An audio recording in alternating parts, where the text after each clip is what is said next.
तो चलिए बच्चों, अब हम लोग 11th का जो अकाउंट्स का मॉडल सेट पेपर है उसके 20 क्वेश्चन हम लोग पहले ही डिस्कस कर चुके हैं। आज हम लोग 21 से लेके 30 तक यानी थर्ड पार्ट जो है हम लोग डिस्कस करने जा रहे हैं। ठीक है, आइए हम लोग देखते हैं इसको। थर्ड पार्ट में एक्चुअल में बोला क्या गया है, हम लोग ध्यान से देखते हैं। तो थर्ड पार्ट में क्या बोला गया है, क्वेश्चन नंबर 21 क्या बोलता है, बिल्स रिसीवेबल कौन सा अकाउंट है। ठीक है, देखिए बिल्स रिसीवेबल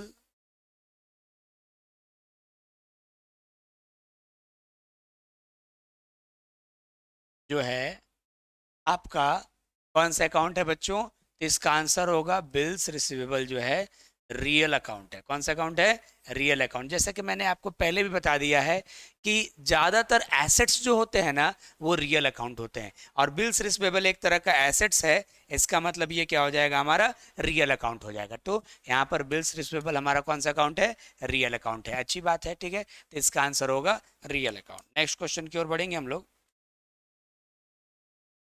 कह रहा है कि acceptor of the bill is called. देखिए एक क्या होता है, एक आदमी बिल लिखता है जिसको ड्रॉ करता है, जिसको हम लोग क्या बोलते हैं, ड्रॉवर, है ना। ठीक है, ठीक है, जो बिल लिखता है किसी दूसरे के ऊपर उसे क्या बोलते हैं हम लोग, ड्रॉवर, है ना। ठीक है, अच्छा, और जो उस बिल पर एक्सेप्टेंस देता है, सहमति प्रदान करता है, उसको हम लोग क्या बुलाते हैं बच्चों, ड्रॉई। ठीक है, तो ध्यान दीजिएगा, जो बिल लिखता है उसको ड्रॉवर बोलते हैं, और जो बिल का सहमति प्रदान करता है उसको क्या बोलते हैं हम लोग, ड्रॉई बोलते हैं। ठीक है, तो एक्सेप्टर ऑफ द बिल कौन कहलाता है, ड्रॉई। तो acceptor of the bill is called, bill के एक्सेप्टर को क्या बोलेंगे बच्चों हम लोग, आंसर होगा हमारा ड्रॉई, है ना। ठीक है, अच्छा आगे बढ़ेंगे हम लोग। बिल्स ऑफ एक्सचेंज क्या है, बिल्स ऑफ एक्सचेंज एक्चुअल में है क्या, एक रिक्वेस्ट है कि प्रॉमिस है कि ऑर्डर है कि नॉन ऑफ दिस। देखिए एक चीज बता दूं, बिल ऑफ एक्सचेंज होना निगोशिएबल इंस्ट्रूमेंट है। क्या है, निगोशिएबल इंस्ट्रूमेंट, है ना। और निगोशिएबल इंस्ट्रूमेंट जो होते हैं ना वो आपको एक तरह के ऑर्डर होते हैं। निगोशिएबल इंस्ट्रूमेंट के अंदर में बिल भी आते हैं, है ना, चेक भी आते हैं, डिमांड डीडी भी आते हैं, ठीक है, और क्या बोलते हैं, प्रमिसरी नोट भी आते हैं। और ये सभी जानते हैं क्या होते हैं, ये होते हैं एक तरह का ऑर्डर, है ना। ठीक है, तो बिल ऑफ एक्सचेंज क्या है, तो बिल ऑफ एक्सचेंज एक तरह का ऑर्डर है, एन ऑर्डर है वो। ठीक है, ओके। नेक्स्ट 24 नंबर क्वेश्चन की ओर अगर हम लोग बढ़े बच्चों, तो क्या बोलता है 24 number question, the parties of the bill of exchange, है ना। बिल ऑफ एक्सचेंज में कितने पार्टी होते हैं, कौन कौन पार्टी होते हैं। पहले अगर एग्जाम में ये भी पूछा जा सकता है कि बिल ऑफ एक्सचेंज में कितने पार्टी होते हैं, तो बिल ऑफ एक्सचेंज में एक तरह से 3 पार्टीज होते हैं। कौन कौन, एक होता है ड्रॉवर, एक होता है ड्रॉई, और एक होता है पेई। ठीक है, ड्रॉवर, ड्रॉई और पेई, है ना। तो बिल ऑफ एक्सचेंज में कितने पार्टी होते हैं, 3 पार्टी होते हैं, ड्रॉवर, ड्रॉई और पेई, है ना। ठीक है, अब बोल रहा है कि the parties of the bill exchange, drawer होते हैं, बिल्कुल होता है, ड्रॉई होता है, वो भी होता है, पेई वो भी होता है। तो आंसर होगा कि all of this, bill of exchange में तीनों लोग पार्टीज होते हैं, है ना। ठीक है, अच्छा आगे बढ़ेंगे, नेक्स्ट आगे बढ़ेंगे हम लोग। ठीक है, तो याद रखिएगा बिल ऑफ एक्सचेंज में 3 पार्टीज होते हैं, ड्रॉवर, ड्रॉई और पेई, है ना। ठीक है, आगे बढ़ेंगे। ठीक है, noting charges is paid by the holder of the bill but recovered from the, देखिए नोटिंग चार्जेस कब भरा जाता है, जब बिल डिजॉनर हो जाता है। जब बिल डिजॉनर होता है तो नोटरी पब्लिक को इन्फॉर्म किया जाता है और वहां पर एक फी भरा जाता है नोटरी पब्लिक को, उसे क्या बोलते हैं, नोटिंग चार्जेस। अब सवाल आता है कि नोटिंग चार्जेस भरता कौन है। ठीक है, नोटिंग चार्जेस भरता कौन है, तो आपको याद रखना पड़ेगा कि जो भरता है कौन, जिसके पास बिल रहता है, मतलब होल्डर ऑफ द बिल। लेकिन जो भी भरेगा, देखो बात समझोगे, फिलहाल नोटरी पब्लिक को इन्फॉर्म कौन करेगा, जो जिसके पास बिल होगा, और वही नोटिंग चार्जेस भरेगा। लेकिन अंत में वो किससे ले लिया जाएगा, बाद में ये पैसा किससे चार्ज कर लिया जाएगा, तो ये पैसा बाद में ड्रॉई से रिकवर कर लिया जाएगा। किससे ले लिया जाएगा, ड्रॉई से। देखो नोटिंग चार्जेस भर देता है होल्डर ऑफ द बिल, लेकिन बाद में वो पैसा किससे लिया जाता है, ड्रॉई से। तो वही बोल रहा है कि noting charges paid by the holder of the bill but recovered from, किससे भरा रिकवर किया जाएगा, सर आंसर होगा ड्रॉई से रिकवर किया जाएगा। ठीक है, नेक्स्ट क्वेश्चन की ओर बढ़ेंगे हम लोग। 26 नंबर पे आते हैं हम लोग। ठीक है, 26 नंबर बोल रहा है ट्रेडिंग अकाउंट क्या है। देखिए ट्रेडिंग अकाउंट क्या पर्सनल अकाउंट है, रियल अकाउंट, नॉमिनल अकाउंट है कि नॉन ऑफ दिस, है ना। तो देखो कोई भी ऐसा अकाउंट जिसका बैलेंस जो है प्रॉफिट और लॉस आता है। ट्रेडिंग अकाउंट जब आप बनाते हो बच्चों, है ना, तो ट्रेडिंग अकाउंट बनाते हो तो ग्रॉस प्रॉफिट, या ग्रॉस लॉस निकलता है। ट्रेडिंग अकाउंट बनाने से या तो ग्रॉस प्रॉफिट या तो ग्रॉस लॉस निकलता है। तो जिस चीज से प्रॉफिट या लॉस कैलकुलेट होता है ना, वो हमेशा आपका नॉमिनल अकाउंट होता है ना। तो ट्रेडिंग अकाउंट क्या है? नॉमिनल अकाउंट है। अगर आपसे पूछ दे पीएल अकाउंट क्या है, तो पीएल अकाउंट को भी आप नॉमिनल अकाउंट ही बोलेंगे, क्योंकि उससे भी प्रॉफिट ही पता चलता है। तो ट्रेडिंग अकाउंट कौन सा अकाउंट है? तो answer is a nominal account है। ठीक है, आगे बढ़ेंगे नेक्स्ट हम लोग।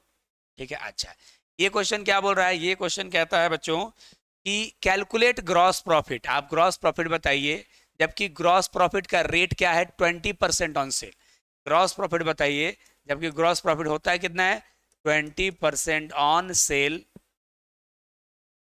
और साथ में क्या दिया है? कॉस्ट ऑफ गुड्स सोल्ड कितना रुपया? 1,20,000। सर यही तो दिक्कत हो गया कि ग्रॉस प्रॉफिट का अमाउंट कैलकुलेट करना है। किसका अमाउंट कैलकुलेट करना है? ग्रॉस प्रॉफिट का। और ग्रॉस प्रॉफिट बोला है सेल का 20%, लेकिन अमाउंट सेल का दिया हुआ नहीं है, अमाउंट कॉस्ट का दिया है। क्या बोला है? नीचे दिए गए जानकारियों से आप ग्रॉस प्रॉफिट बताइए, है ना। जबकि क्या बोला? कॉस्ट ऑफ गुड सोल्ड कितना है? 1,20,000 है ना। और ग्रॉस प्रॉफिट कितना बोला? 20% ऑफ से बोल दिया। तो दिक्कत ये है कि यहाँ पर 20% सेल का बोला है, अमाउंट कॉस्ट का दिया है। तो देखिए हम लोग इसको कैसे बनाएंगे, देखो। लेट सेल बराबर 100 रुपीज। मान लीजिए कोई चीज हम कितने में बेचे? 100 रुपए में बेचे। ठीक है, तो ग्रॉस प्रॉफिट कितना बोला गया था भाई साहब? ग्रॉस प्रॉफिट बोला गया था 20% ऑफ सेल का, है ना। तो सेल का 20%, तो सेल को हम लोग 100 माने ही है, तो उसी का 20% निकाल देंगे। यानी 20 रुपए मेरा क्या बन जाएगा? Gross profit. अच्छा, सेल में जब हम प्रॉफिट माइनस करेंगे तो क्या निकल जाएगा? कॉस्ट निकल जाएगा, है ना। इसी को आप कॉस्ट ऑफ गुड्स सोल्ड भी कह सकते हो। मान लीजिए किसी गुड्स को हमने 100 रुपए में बेचा। कितने में बेचा? 100 रुपए में बेचा। ग्रॉस प्रॉफिट कितना लिया जा रहा है? सेल का 20%। तो 100 रुपए का 20% यानी सेल का 20%, 20 रुपए प्रॉफिट है। तो कॉस्ट कितना बढ़ा? कॉस्ट कितना बढ़ा? 80। अब यहां से बना लो, अगर कॉस्ट ऑफ गुड सोल्ड 80 है, और तो ग्रॉस प्रॉफिट कितना है? 20 है ना। कॉस्ट ऑफ गुड सोल्ड 80 है, तो ग्रॉस कितना है? तो उसी प्रकार से बच्चों यहाँ पर क्वेश्चन में cost of good sold already दिया हुआ है 1,20,000। तो इस हिसाब से ग्रॉस प्रॉफिट कितना होगा? तो सर ग्रॉस प्रॉफिट कुछ नहीं होगा, 1,20,000 into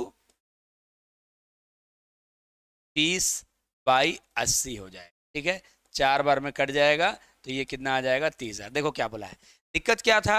gross profit 20% of cell बोला था, लेकिन अमाउंट कॉस्ट का दिया हुआ था। ठीक है, तो पहले एक काम करो, सेल को आप कुछ मान लो। तो सेल को हमने मान लिया 100। प्रॉफिट कितना लेने बोला? सेल का ही 20%, तो 20 रुपये प्रॉफिट हो गया। तो कॉस्ट कितना हो गया? 80 है। ठीक है, मतलब बेचे 100 रुपये में, तो सेल का 20% लाभ लिए, तो प्रॉफिट मेरा कितना हो गया बच्चों? 80 हो गया। बिल्कुल सर, ठीक है। अब बताओ, बेचे 100 में, प्रॉफिट कितना हो गया हमारा? 80। देखो यहाँ पर बेचे हैं कितने में? सॉरी, बेचे 100 में, प्रॉफिट हो गया 20, तो कॉस्ट कितना बढ़ा? 80। तो कॉस्ट अगर 80 है तो प्रॉफिट मेरा कितना है? 20 है। तो कॉस्ट का अमाउंट यहाँ दिया हुआ, तो इसी अनुसार प्रॉफिट निकल जाएगा, इतना इंटू 20 ऐसे कर दिए, यानी 30,000 हमारा आंसर हुआ। ऑप्शन नंबर 3 हमारा यहाँ पर राइट आंसर होगा। ठीक है, आगे बढ़ेंगे हम लोग। 28 नंबर क्वेश्चन क्या बोल रहा है? ठीक है, कि carriage and freight on goods purchase is shown. देखिए, आपको हम बता रहे हैं कि ट्रेडिंग बनता है और पीएल बनता है। ठीक है, तो carriage and freight on purchase, है ना, ये डायरेक्ट एक्सपेंसेस होता है, इसीलिए ट्रेडिंग में जाता है। लेकिन अगर यही रहता carriage on and freight on sale रहता, तो ये पीएल में जाता है। देखिए, कोई भी सामान को बन के तैयार होने से पहले तक का खर्चा डायरेक्ट एक्सपेंसेस कहलाता है, जो ट्रेडिंग में जाता है। तो बोल रहा है कि कैरीज और फ्राइट पे किए गुड्स को खरीद के लाने में, है ना। तो खरीद के लाने में मैंने सामान को बनने से पहले का खर्चा है, तो ये ट्रेडिंग में चला जाएगा। अगर बेचने में वही कैरीज ऑन फ्राइट रहता, तो हमारा वो कहाँ चला जाता? प्रॉफिट एंड लॉस में। तो यहाँ बोला है कि कैरीज ऑन गुड्स और फ्राइट ऑन गुड्स परचेज, इसलिए इसका आंसर होगा ये कहाँ जाएगा? ट्रेडिंग अकाउंट में। ठीक है, आइए 29 नंबर क्वेश्चन की ओर बढ़ते हैं। फाइन, देखिए अब आगे बोलता है the purpose of financial statement कहिए या फाइनल अकाउंट क्या है? फाइनल अकाउंट बनाने के बीच का उद्देश्य क्या है? देखो, ट्रेडिंग और पीएल बनाने के बीच का उद्देश्य है नेट प्रॉफिट जानना, प्रॉफिट जानना, है ना। ठीक है, ट्रेडिंग और पीएल बनाने का उद्देश्य क्या है? प्रॉफिट जानना। और बैलेंस शीट बनाने का उद्देश्य क्या है? फाइनेंशियल पोजीशन जानना। तो सवाल ये पूछा है कि ट्रेडिंग और पीएल बनाने का उद्देश्य क्या है? तो प्रॉफिट जानना तो है, लेकिन सिर्फ प्रॉफिट नहीं है, प्रॉफिट लॉस जानना ये भी कम है, कैपिटल जानना नहीं, तो ये आंसर सही होगा प्रॉफिट और लॉस और साथ में आर्थिक स्थिति। ट्रेडिंग पीएल से आपको प्रॉफिट एंड लॉस पता चलता है ना, ट्रेडिंग और पीएल से, है ना, और फाइनेंशियल पोजीशन चल जाता है पता किससे, बैलेंस शीट से। तो इसका आपका ऑप्शन नंबर डी आंसर होगा, ठीक है, ओके। अब 30 नंबर क्वेश्चन की ओर बढ़ते हैं। फाइनल अकाउंट क्या है? फाइनल अकाउंट क्या है? फाइनल अकाउंट क्या अकाउंट है, लेजर है, स्टेटमेंट है, अकाउंट और स्टेटमेंट दोनों है। देखो फाइनल अकाउंट के अंदर में बनता है ट्रेडिंग, पीएल और बैलेंस शीट। देखो तो ट्रेडिंग और पीएल है ना जो बच्चा, वो अकाउंट है, वो क्या हमारा अकाउंट है, क्योंकि ट्रेडिंग अकाउंट, पीएल अकाउंट ऐसा लिखते हैं, लिखते हैं हम लोग, है ना। और बैलेंस शीट क्या है? ये स्टेटमेंट है, ये क्या है? स्टेटमेंट है, ठीक है। तो account and statement is the right answer. तो फाइनल अकाउंट क्या है? अकाउंट एंड स्टेटमेंट, है ना। अच्छा, ओनली ट्रेडिंग पीएल पूछता तो हमारा अकाउंट होता है, ओनली बैलेंस शीट पूछता तो हमारा स्टेटमेंट होता है, लेकिन दोनों पूछ रहा है, फाइनल अकाउंट में सब आ जाता है, तो ये इस तरह से हो गया। तो इस प्रकार से हम लोगों ने बच्चों, है ना, 20 से लेके 21 से लेके 30 तक का क्वेश्चन कंप्लीट कर लिया। आपको समझ में आएगा तो वीडियो को लाइक करिएगा और अपने दोस्तों के बीच क्या करिएगा, शेयर कीजिएगा। चैनल अगर आपने सब्सक्राइब नहीं किया है तो बच्चों चैनल सब्सक्राइब करिएगा, क्योंकि इससे हम लोगों को मोटिवेशन मिलता है, तो आगे हम लोग और भी मेहनत कर पाएंगे। Thank you.